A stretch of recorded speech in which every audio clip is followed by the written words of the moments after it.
יש פה עידון רייכל! עידון רייכל, תראה! אנחנו פה באמצע ג'באליה.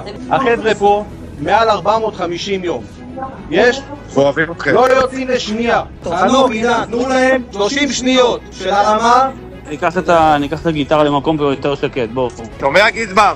אני איתך. יאללה.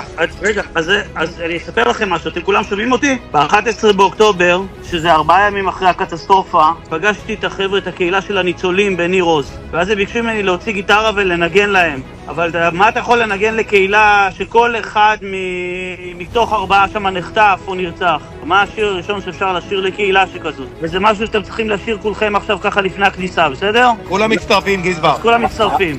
כי למטרו הוא מנה שימו ידיים, שימו ידיים. ותחים שגה מעטו שחפים גם יחד מחיאות כפיים לעידן, תשמרו עלינו, תהרגו בשבילנו היום מחבל אחד בשביל עידן, אחד בשבילי, בעזרת השם.